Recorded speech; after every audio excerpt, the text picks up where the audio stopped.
우리 옆에 있는 분과 인사할까요? 사랑합니다. 감사합니다. 당신을 축복합니다. 당신은 축복의 통로입니다. 나도 축복의 통로입니다. 자, 기름 밝히시고요. 자, 오늘도 축복의 통로입니다. 아멘. 오늘 저와 여러분에게 주시는 하나님의 말씀은 에스겔서 37장 1절에서 10절의 말씀으로 회복의 하나님, 이러한 제목으로 하나님의 말씀을 전하겠습니다. 하나님께서는 말씀으로 세상을 창조하셨습니다. 그리고 세상 만물을 다 창조하신 후에 마지막으로 아담과 하와를 만드셨습니다. 그리고 생육하고 번성하여 땅에 충만하고 정복하고 다스리라는 5가지 명령을 주시면서 사람들로 하여금 하나님을 대신해서 대리 통치함으로 하나님께서 세우신 아름다운 세상을 잘 다스리도록 그렇게 만드셨습니다. 근데 안타깝게도 악한 사단이 하와를 유혹했고, 하와는 선악과를 먹지 말아야 되는데 선악과를 먹게 되고 이것을 아담에게도 주고, 그래서 그들이 먹고 나서 죄가 이 세상에 들어오게 됨으로 말미암아 그들이 부끄러운 걸 알고 숨었습니다. 죄가 없을 때는 부끄러운 줄 몰랐습니다. 발가벗어서도 전혀 부끄러운 줄 몰랐습니다. 아무런 부끄러움 없이 살았는데 죄를 지으는 순간 갑자기 부끄러움이 생겼고 서로 죄를 전가하기 시작합니다. 그리고 그들은 에덴 원산에서 쫓겨나게 됩니다. 하나님과 관계가, 교제가 끊어지게 된 것입니다. 여기서 끝나지 않습니다.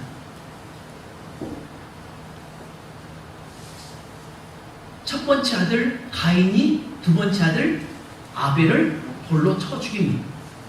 이 쳐 죽인 것은 다른 것이 아니라 아벨의 제사는 하나님께서 받으셔서 서로 교제가 이루어집니다. 그런데 가인의 제사는 그가 깨끗한 마음으로 드리지 않고 정성을 다하지 않고 형식적인 예배를 드림으로 말미암아 그가 드리는 예배가 하나님 앞에 상달리지 아니함으로 말미암아서 그것 때문에 마음 아파합니다. 그걸로 인해서 이 아벨을 시기하고 결국 아무도 모르는 사이에 돌로 쳐 죽여버리고 말았습니다. 이 사실을 아신 하나님께서 이 가인을 내게 은혜를 베푸시고 그는 그를 죽인 자는 7배의 벌을 받게 만드십니다.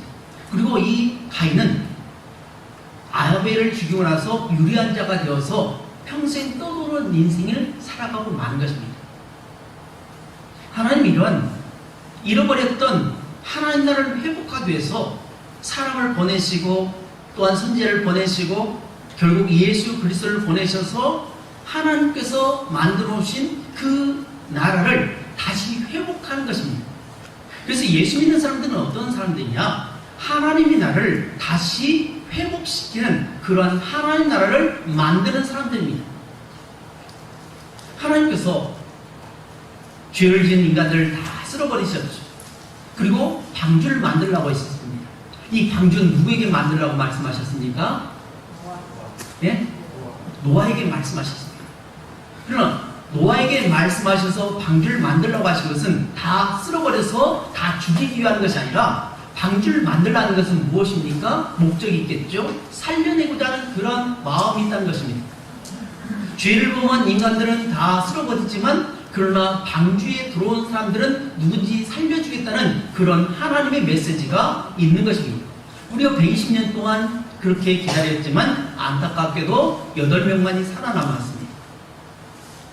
그리고 이제 인간들은 또다시 범죄하기 시작합니다. 죄가 다 모여버린 것 같습니다. 근데 거기서 불쑥불쑥 죄가 나오더니 이제 노아의 가족, 거기서부터 죄가 또 다시 나오게 되고 그리고 온 세상에 가득 차서 사람들이 하는 것은 높이 성을 쌓는 것입니다. 높이 성을 쌓는 것이 뭐가 잘못됐느냐라고 할 수 있지만 그것은 바로 하나님께서 심판하심에 대한 반발입니다. 하나님께서 세상 만물을 물로 심판하셨기 때문에 높이 성을 쌓게 되면 거기에 올라가면 나는 아무리 하나님이 심판해도 나는 살 수 있다라고 하는 하나님에 대한 대적의 관계 속에서 이게 답을 쌓았기 때문에 하나님께서 언어를 흩어버리신 것입니다. 그래서 언어가 흩어지고 모든 사람들이 세상은 다 뿔뿔이 터지는. 그래서 한국 땅에, 미국 땅에, 일본 땅에, 영국 땅에, 저 아프리카 땅에 많은 사람이 살게 되는 거죠. 이런 하나님의 계획이 또 아브라함을 통해서 창세기 12장에서 너는 본토 친척 아비집을 떠나 내가 지시할 땅으로 가라. 내가 너로 하여금 많은 민족을 이루고 내가 너를 축복한 자에게 내가 축복을 내리고 너를 저주한 자에게 저주를 내리라 라고 하시면서 아브라함을 믿음의 조상으로 삼으셨습니다. 그래서 약속의 땅 가는 곳이 어디 있느냐? 지금 아브라함이 있던 그 땅은 죄악의 땅입니다. 우상을 숭배하는 그 땅입니다. 하나님께서 그곳에 있기를 원치 않습니다. 이것은 마치 여러분의 자녀들이 웅덩이에서 흙웅덩이에서 예쁜 옷을 입고 살아가기를 원하지 않는 것과 똑같습니다. 웅덩이 곁에 있으면 웅덩이와 함께 있으면 어떻게 합니까? 옷이 오염되겠죠. 그래서 옷을 버리게 되겠죠. 그러니까 하나님께서는 아브라함을 약속의 땅으로 보냈는데 그 땅이 바로 가나안 땅입니다. 현재 팔레스타인 지역입니다. 팔레스타인 지역에서 살아가야 되는데 약속을 주셨고 그리고 430년 동안 애굽에서 종살이하던 이스라엘 백성들이 이제 많은 민족을 이루고 거기서 쭉 애굽하고 여호수아를 통해서 약속의 땅에 정착하게 됩니다. 이제 띄웠어요. 근데 안타깝게도 지혜왕 솔로몬이 범죄하였습니다. 하나님께서 우상 숭배하지 말라고 했는데 오히려 왕비들을 대동해서 그들이 세운 그러한 많은 우상을 세움으로 말미암아서 이제 이스라엘 땅에 온통 하나님을 섬기는 그러한 제사장 나라가 아니라 오히려 우상을 섬기는 나라로서 결국 징계를 받습니다. 그러나 하나님께서는 이 솔로몬에게 직접적으로 심판하신 것이 아니라 솔로몬이 아닌 그 아들 바로 여로보암 때에 르호보암 때에 하나님께서 나라를 둘로 나눕니다. 그래서 12지파인데 BC 930년 그러니까 예수님께서 오시기 전에 930년 전에 북이스라엘과 남유다로 나눠지게 됩니다. 12개 지파가 어떻게 나눠졌냐? 북이스라엘은 여로보암을 중심으로 해서 10개 지파가 한 나라를 이루게 되고 남쪽에는 르호보암을 중심으로 해서 2개 지파 유다 지파와 베냐민 지파가 이제 두 나라를 이루게 됩니다. 그런데 북이스라엘은 계속해서 범죄합니다. 우상을 숭배하고 또 사람을 죽이고 남의 것을 빼앗고 그러한 죄악들이 계속 반복됩니다. 선지자가 나타나서 계속 회개하라고 선포하지만 그들 가운데 단 한 사람도 회개하지 않고 모두 다 악한 왕으로서 지내게 됩니다.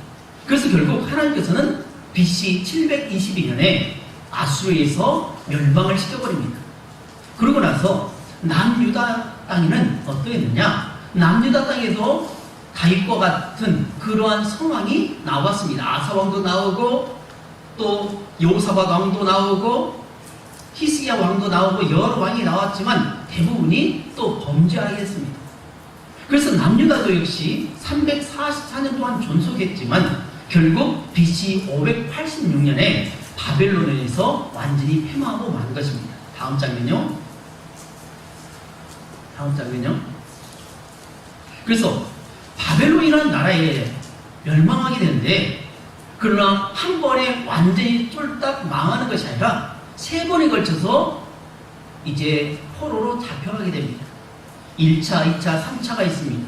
그래서 포로로 잡혀간 시기가 바로 BC 605년에 바로 다니엘과 세 친구가 바로 바벨론 1차 침공 때 느부갓네살 왕에서 침공을 당해가지고 그들 가운데 다니엘과 세 친구를 비롯해서 많은 사람들이 끌려가게 된 것입니다. 그리고 2차는 BC 597년에 여호야긴 왕 때 여호야긴 왕과 에스겔 오늘의 주인공인 에스겔이 이제 포로로 잡혀가게 됩니다. 그리고 3차는 BC 586년에 남유다가 이제 완전히 멸망하고 말았습니다. 그리고 나서 하나님께서 70년 만에 회복시켰는데 BC 538년에 1차 포로 교환이 이루어질 때에 바로 수르바벨을 비롯해서 학개와 스가랴가 이제 활동하게 되고 이때 성전이 무너졌던 성전이 다시 지어지게 된 것입니다. 그리고 2차로는 BC 458년에 에스라 선지자에 의해서 에스라를 통해서 이제 말씀이 선포되고 이제 회복이 된 것입니다. 그리고 마지막 3차는 BC 444년에 느헤미야에 의해서 예루살렘 성벽이 이제 건축이 되는 그런 결과를 낳게 되었습니다. 넘겨주세요. 오늘 본문에 보면 에스겔의 어떤 환상을 이런 환상을 보게 되는데, 그러면 에스겔은 어떤 사람인가? 2차에 끌려갔던 이 사람인데 유다왕 여호야김과 함께 바벨론으로 잡혀간 이 사람은 사독계일의 제사장으로서, 그러니까 사독계일이라면 사독은 제사장인데 바로 다윗 왕 때의 대제사장으로 사역했던 사람이 바로 사독계일이고, 이 사독의 후예가 나중에 사도개인입니다. 그뒤 변질이 돼가지고 이제 부활도 믿지 않고 현실에 집착해 있는 그런 정치인으로, 그런 정치 유대인들로 그렇게 변하게 된 것이죠. 제사장으로. 근데 이 사독계일의 제사장 가문으로서 부시의 아들로서 25세에 잡혀갔습니다. 그리고 부름 받은 해는 바로 포로로 잡혀간 지 5년 뒤인 바로 30세에 바로 이 에스겔이 하나님으로부터 부름받고 이제 사역하기 시작한 것입니다. 그래서 어느 날 하나님께서 에스겔을 환상 중에 어느 곳으로 보여주는데, 그곳은 바로 많은 그러한 해골이 있는 그러한 지역에 보내줍니다.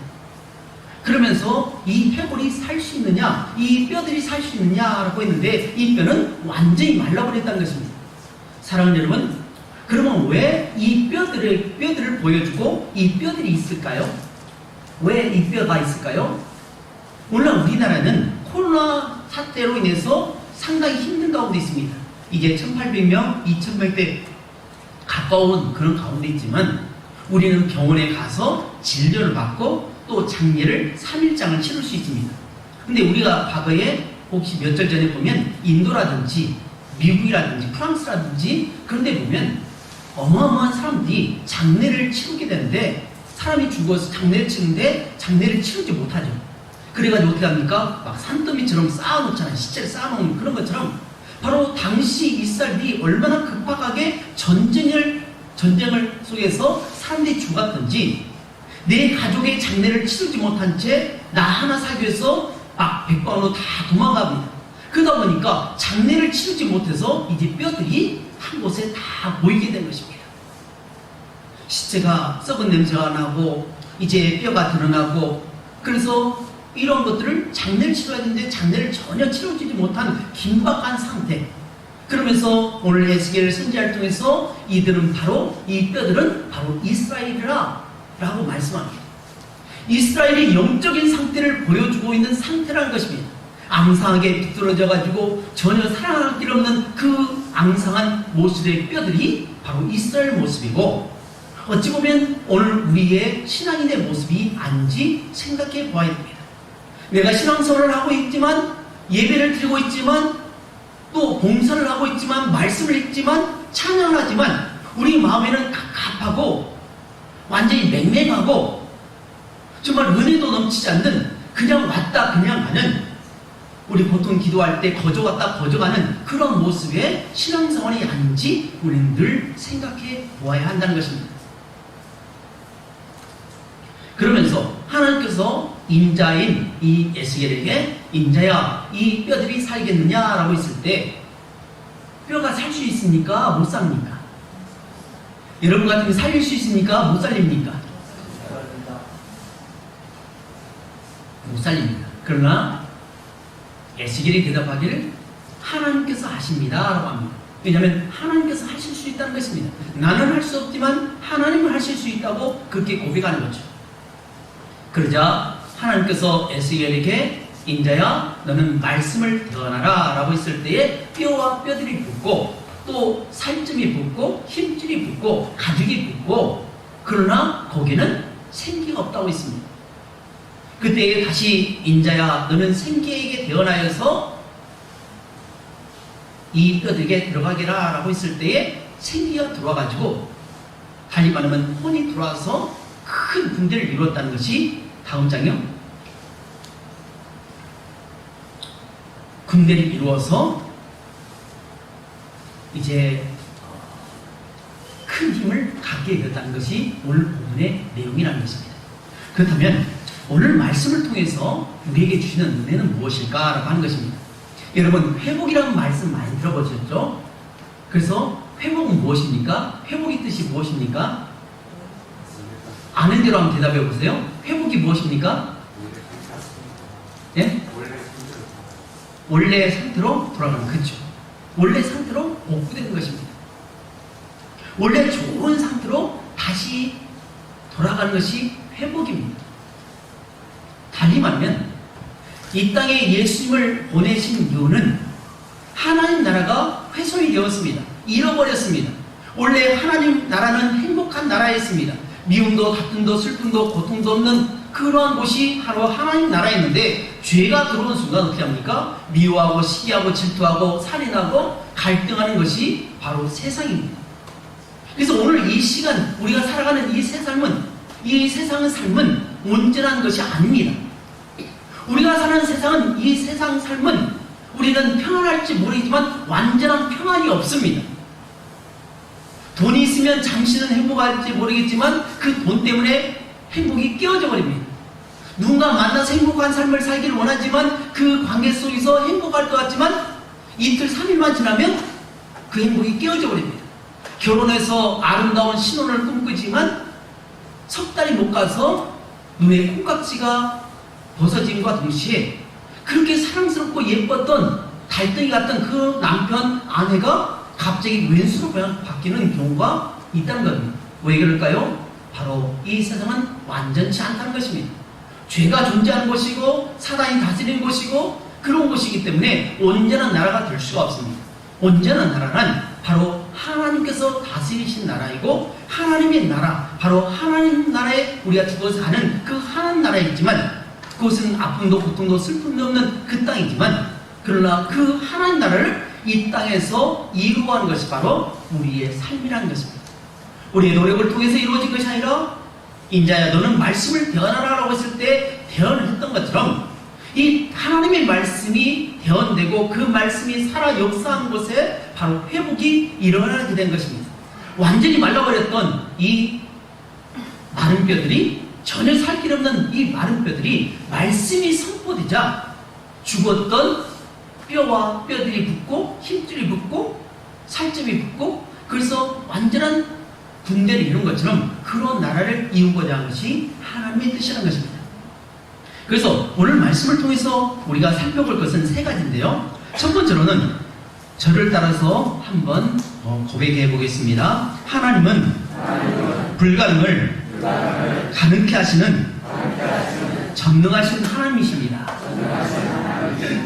두 번째요, 관계의 회복을 말씀하십니다. 세 번째, 예수 그리스도를 통한 구원을 말씀하고 계십니다. 그렇습니다. 먼저 첫 번째, 하나님은 불가능을 가능케 하시는 분이라는 것입니다. 여러분, 본문의 내용처럼 마른 뼈가 완전히 말라서 비틀어져 버렸습니다. 그런 뼈가 어떻게 살 수 있습니까? 이것은 가능합니까? 불가능합니까? 전혀 불가능합니다. 100% 불가능합니다. 그런데 가능케 되었다는 것입니다. 어떻게요? 말씀이 선포될 때에 완전히 회복되었다는 것을 말씀해 줍니다. 우리가 몇 주간 살펴보았던 중풍병에 걸렸던 사람, 중풍병이 무엇입니까? 신경이 죽어버린 겁니다. 재기능을 하지 못한 겁니다. 혈루증으로 걸렸던 여인이 혈루증으로 피를 계속 흘립니다. 곧 죽어갑니다. 회복이 불가능합니다. 또 나병에 걸렸던 사람들 하나님으로부터 천벌을 받아서 그는 회복을 할 수가 없습니다. 그런데 어떻게 합니까? 그들이 회복이 됐다는 것을 우리는 익히 알 수 있습니다. 어떻게 해요? 말씀을 하시면. 그래서 중풍병에 걸렸던 종을 살려내기 위해서 백부장이 뭐라고 하죠? 말씀만 하시면 말씀대로 될 것을 믿습니다라고 했을 때 내 믿음대로 될지다라고 했을 때에 중풍병자가 살아났습니다. 또 혈루증으로 인해서 피를 흘리며 고통받았던 그 여인이 내가 예수님의 옷자락을 만지기만 해도 낫겠다는 그 믿음을 가지고 예수님의 옷을 살짝 만졌을 때에 이 여인이 고침을 받았고 혈루군이 완전히 말라버렸습니다.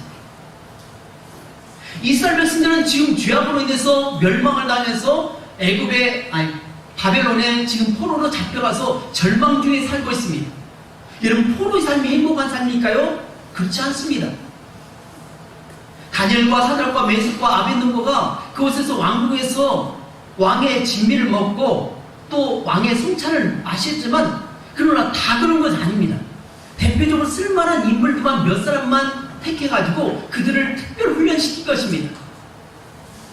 마치 우리가 어떤 채소를 가꿀 때에 정성을 가꾸듯이 특별히 가꾸는 그런 사람이 일부 사람이 있었고 대다수는 죽임을 당하고 고통을 당하고 노동을 당하고 외로움을 당하고 철저하게 외면을 당하는 그런 삶을 살아갑니다. 과거 우리나라가 일본에 36년 동안 고통을 당했다고 했습니다. 저는 그 시대를 살지 못했지만 어른들의 말씀을 듣고 또 역사를 보고 또 드라마나 영화를 통해서 보게 되면 얼마나 많은 고통을 당했는지 모릅니다. 정말 우리나라가 독립이 될까? 우리나라가 정말 회복할 수 있을까라고 하는 그러한 질문에 아무도 대답하지 않았습니다. 그렇지만 독립운동가들은 어떻게 했습니까? 초계와 같이 자기 몸을 버렸습니다. 내 한 목숨 바쳐서라도 나라를 회복할 수 있다면, 독립시킬 수 있다면 내 몸을 과감히 바치겠다라고 하면서 마치 바위에 계란 치듯 그러한 일을 계속 반복했습니다. 그때 많은 사람들이 그들 향해서 박수를 보냈지만 그러나 그들 마음 중심에는 도저히 회복할 수 없을 것이라는 생각들을 했습니다. 애국에서 430년 동안 고통받았던 이스라엘 백성들이 어떤 마음이었습니까? 바로 절망적인 상황이 있었을 것입니다. 처음부터 태어날 때부터 노예로 살고 노예로 지내다가 결국 노예로 죽는 그런 전혀 가망이 없는 인생, 바로 바벨론에 포로로 잡혀갔던 그 이 사람들의 삶이 그러한 모습이었는데 에스겔 선지자를 25세에 잡혀가게 하셔서 그곳에서 5년이 지난 후에 그로 하여금 이제 말씀을 선포하러 가시면서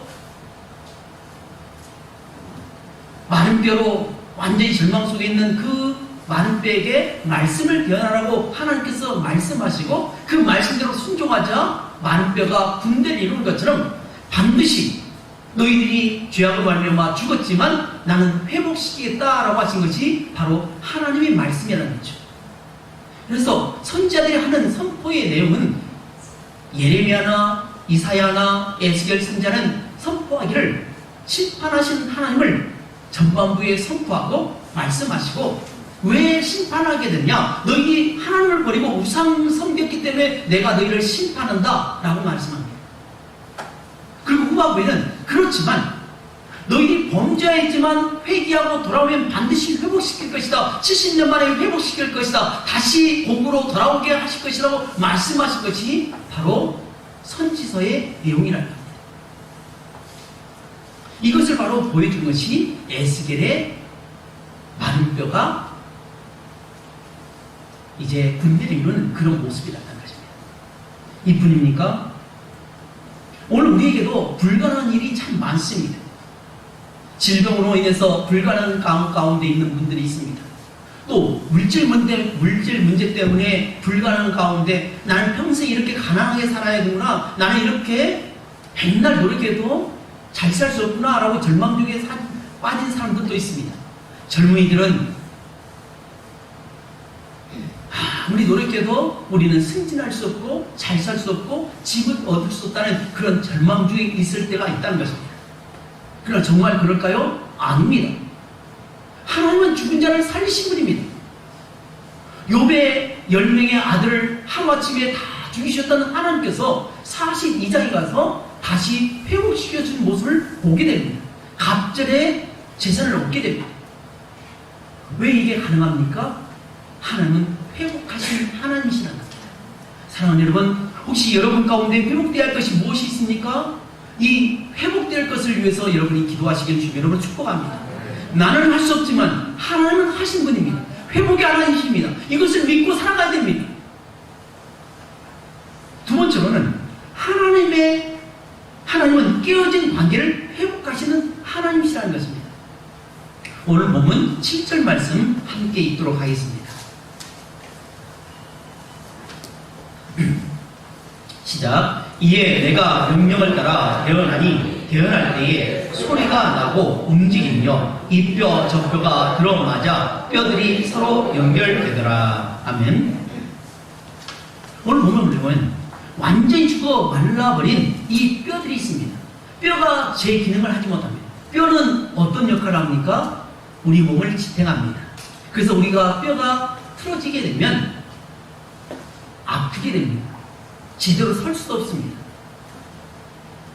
근데 뼈가 완전히 해체되었다는 것입니다.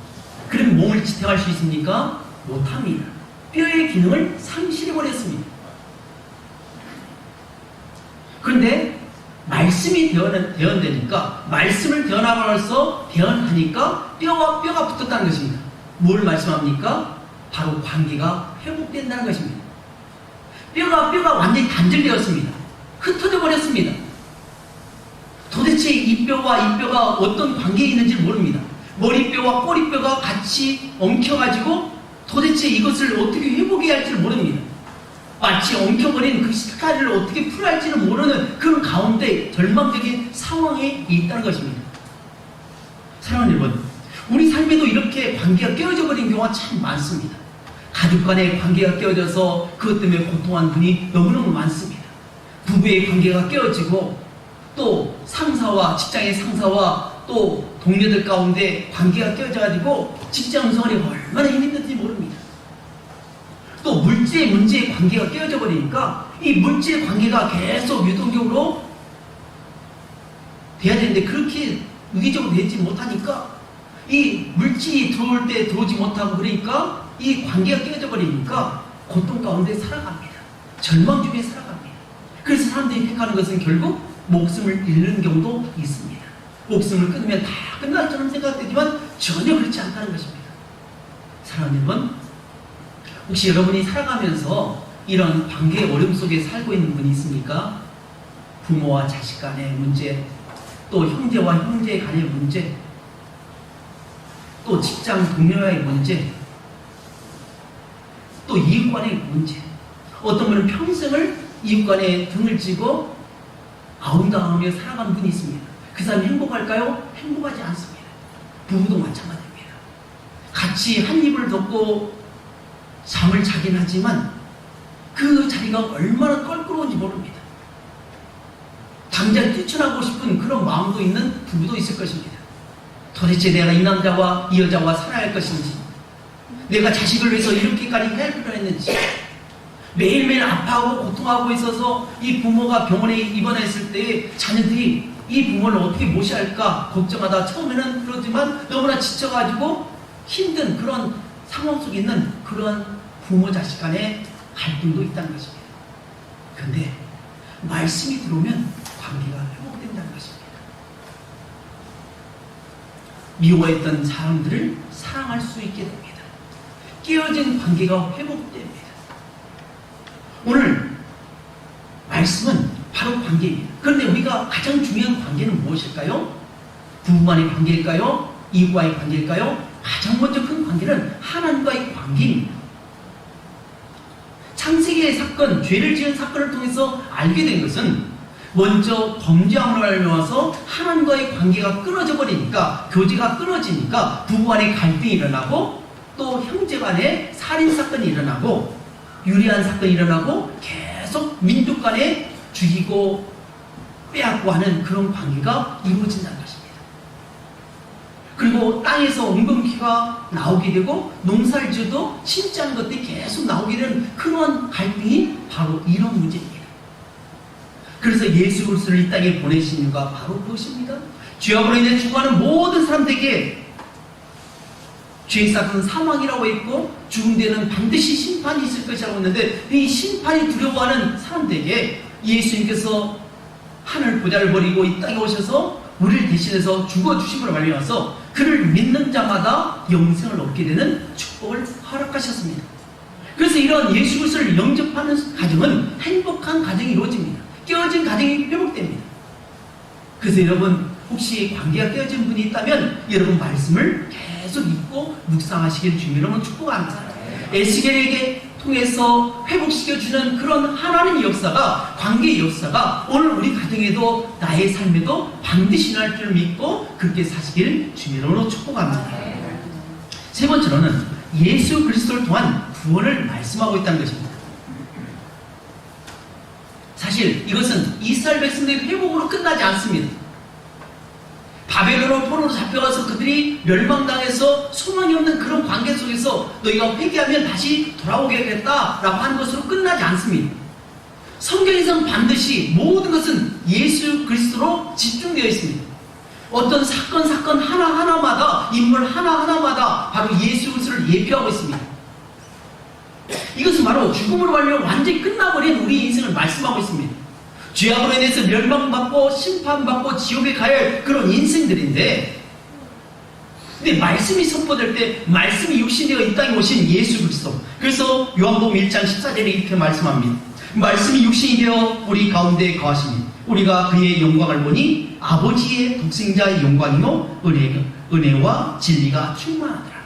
말씀이 육신된 무엇입니까? 바로 예수 그리스도이십니다. 바로 성육신, 바로 말씀이신 하나님께서 이제 육신을 입고 이 땅에 오셨다는 것입니다. 이 예수 그리스도를 통해서 십자가의 죽으심과 부활하심을 통해서 우리의 모든 죄악이 용서함 받고 회개하고 돌아올 때에 우리를 회복해 주겠다는 그런 말씀이라는 것입니다. 하나님의 군대로 말씀해 줍니다.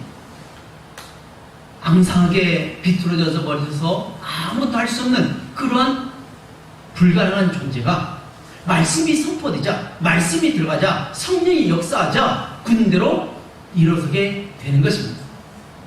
예수님의 제자들이 예수님께서 십자가에 못 박혀 돌아가시고 40일 동안, 부활하시다 40일 동안 계시다가 하늘로 승천하신 후에 제자들의 모습을 보면 압니다. 그들은 두려워서 마가의 다락방에 숨어서 간절히 기도했지만 두려움 가운데 있었습니다. 근데 성령의 임하심과 같이 혀에 불의 현처럼 바람소리처럼 강력한 성령의 역사하자 그들이 어떻게 합니까? 뛰쳐나가기 시작합니다. 담대하게 복음을 전합니다. 예수 그리스도는 죽었다. 그렇지만 너희들이 죽였지만 그러나 반드시 살아나셨다. 살아나신 예수를 우리는 반드시 믿는다. 우리도 부활할 것이다 라고 하면서 선포했다는 것입니다. 하나님이 강한 군대를 만들었다는 것입니다. 사랑하는 여러분, 무더위로 인해서 힘이 들죠? 어렵죠? 정말 힘들 것입니다. 그러나 힘을 내시기 바랍니다. 말씀을 통해서 힘을 얻으시기 바랍니다. 바로 마른 뼈가 회복되는 것처럼 오늘 우리 삶 가운데도 하나님 놀라운 회복의 역사가 있기를 주님으로 축복합니다.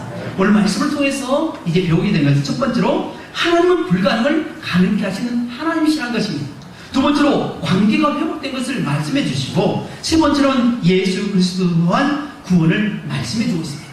그러므로 오늘 말씀을 믿고 이 무더운 날씨에도 힘을 내서 담대하게 하나님의 군대답게 살아가시는 우리 복된 성도인 되시길 주님으로 축복합니다. 기도하겠습니다.